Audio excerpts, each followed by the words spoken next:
Hey, good morning, everybody. This is Master Chief Bryant. I want to jump right in and let's talk about community management. Some brief, explanations of what manpower and manning are, and how those two or three things can help you plan and map out your Navy career with respect to your current rating. So head on over to the My Navy portal, my.navy.mil. Click on the quick links, and we're going to go to the NPC website. And if you haven't been to the NPC web before, highly encourage you going over and taking some time and looking around the plethora of knowledge and links and just information for all sailors. All right, once here, we're going to go to the community managers homepage, and specifically we're going to go to the SELRES, the selected reserves page. Now these topics I'm talking about will apply to the active duty sailor. However, today this video is going to specifically talk about the selected reserves. So this page will tell you all about what the community manager or the ECM is responsible for, but mainly they deal with community health and keeping ratings healthy. So once you're here, go over here to this left-hand pane and select SELRES Overviews, and it'll bring you right here. And so it's going to show you every rate that's currently in the Navy Reserves, minus maybe one or two, but most of them are here. And you'll see that every rate, or most of them, have an associated quad chart along with a career path. So let me click on, it's just so you can look at what a career path looks like.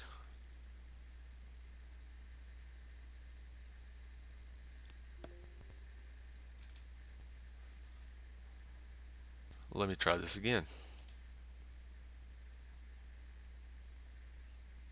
Here we go. All right, so this is a career path. Career paths are briefed at the selection boards, so they're very important. This will tell you the upper portion. Right in here, this tells you exactly what the construction mechanic rate is all about. And then starting at the bottom, we look at years of service. There's some career milestones in there, your average time to promote, and some typical career path development. So some key areas that a selection board would expect you to meet before progressing up to the next pay grade, specifically E6 to E7 and above. But this kind of gives you a roadmap of where you should be at what point in your career. So I'm not going to talk too much about this. I want to get into the quad charts. So let's look at a quad chart. They're all laid out pretty much the same, but I'll look at ABF real quick. Aviation Boatswain's Mate Fuels. Alright, so I'm not going to focus on the bar graph. I'm going to focus more in this middle area.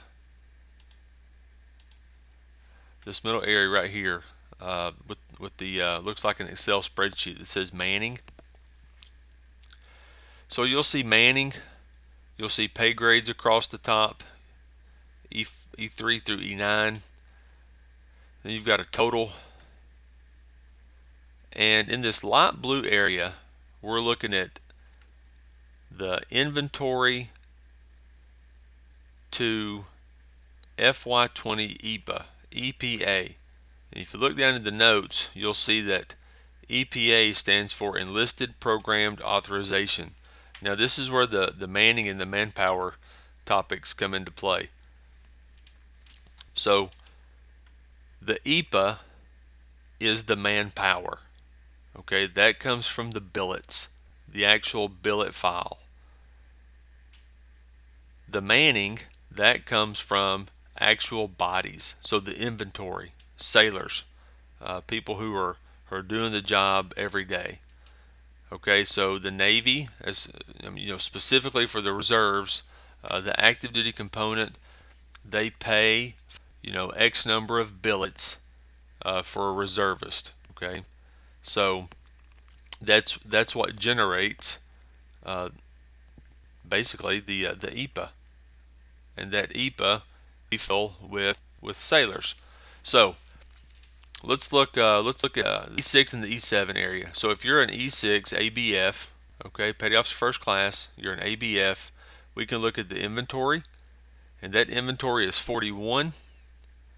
The EPA for FY20 is 38. Well, the EPA for FY22 is also 38.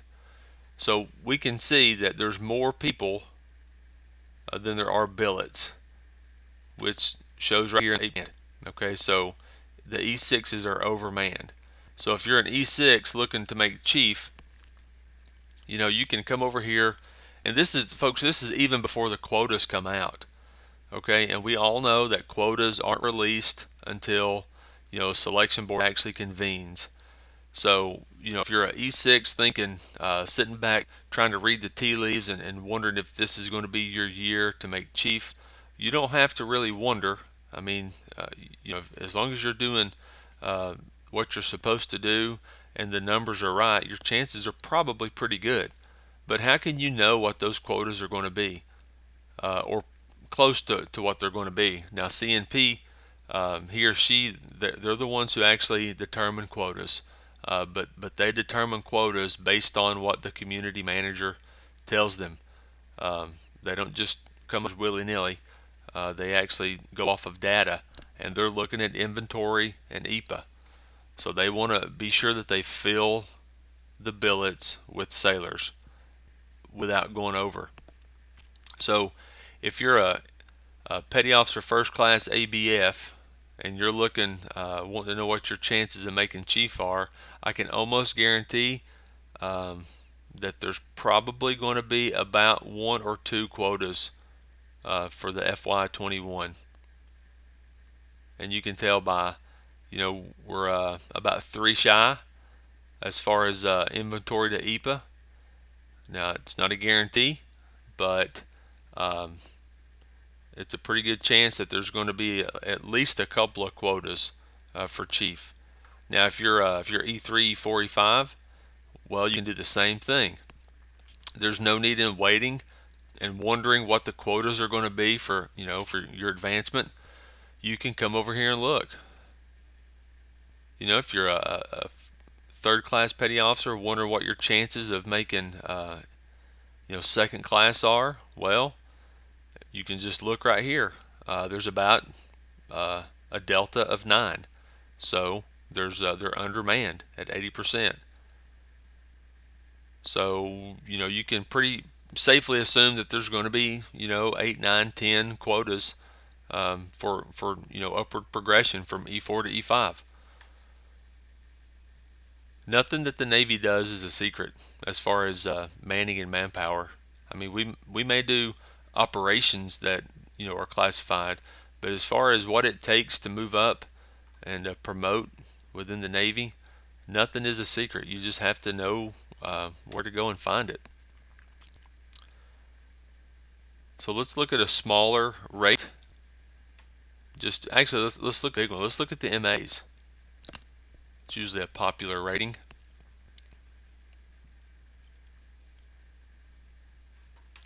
And we'll do the same thing. We'll just zoom in here a bit. And look, let's start at the Chiefs. So if you're an E6, wondering, what are my chances of making Chief this year? Then you just come over here and look. We're about 30 off. So there's there's about 30 shy. Now so this number, these numbers do not include, and it tells you right down here in the notes section, quad charts do not include frocked personnel. Okay, so what we can do, we could actually go back for this one. You could get more granular if you wanted to do the research. You could look and see how many senior chiefs made master chief and how many chiefs made senior chief, and you could come up with a more accurate inventory number for the chiefs, which you could then, that number is probably going to, so this 139 will probably go down based on promotions to the E8 and E9. But even if it didn't, you're still looking at about 30. So I would imagine, and this again, this is no guarantee. I'm not CMP, I don't want to be, but I could just about guarantee there's going to be about 20 or so quotas for MAC come this selection board season. And you can look all the way down from to E3 to see what the Manning versus the billets authorizer, the EPA is.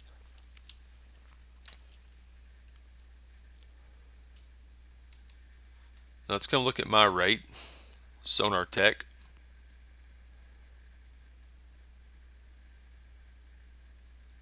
And here's a real story. So up until about a year and a half ago, the submarine sonar technicians only had EPA for one Master Chief. And I guess it was 2 years ago. But about a year ago, I came over to the quad slide and I looked and I saw that EPA increased to 2. And we currently had in inventory 1, which meant there'd be a quota. Potentially, there would be a quota for Master Chief during this last E8, E9 selection board. And sure enough, there was. But had I not came over and looked at this particular quad slide, I wouldn't have known that until the quotas came out. And when the quotas come out, folks, it's too late to do anything about it. Once the selection board starts, it's way too late to submit a package or anything like that. So come over to the quad slides and take a look at what the EPA is versus the inventory and just see what your chances are. Just look at the numbers. There's no magic, there's no secret. It's all just in the numbers. So career counselors, if you are briefing someone or doing a career development board and someone is in an undermanned or specifically an overmanned rate, and they are looking to stay in the Navy, these are good tools. These are good tools to come over and brief the subject on. Okay, you can brief your sailor. You can tell them exactly what's going on in their rate. You can tell them how healthy it is or how unhealthy it is. If they want to stay and promote, maybe they need to change rates. At that point, you would go to the rate that they're qualified for or the ratings that they're qualified for, and you'd take a look at the quad slides and help them make an informed decision on which rate to go into. I want to look at ETR for just a second. Now ETR is a submarine rate, and those were brought online just a couple years ago. So still, the lower pay grades are still undermanned. So if you happen to be an E4, an ETR 3, and you were wondering what your chances of making E5 were, you could look here and see that they're pretty good. They're also pretty good for making first class. Chiefs Looking, these numbers may have shifted just a little bit based on the frockings and promotions this past spring. So they may make a chief or two. Um, but anyway, listen, folks, dig in. Like I said, nothing that we do in the Navy is a big secret as far as manpower, manning, and promotions go. The enlisted, the advancement manual tells you exactly how selection boards are ran. It tells you exactly how advancement exams are ran. Uh, we submit or bibliographies for sailors to study. We've got the numbers, the data that you can see and make informed decisions. Nothing that we do is a secret. So if you have questions, feel free to reach out. Specifically, reach out to your chain of command and your career counselors. But if you have any questions, you can leave a comment below, and I'll try to get to those. Thanks. Have a good day.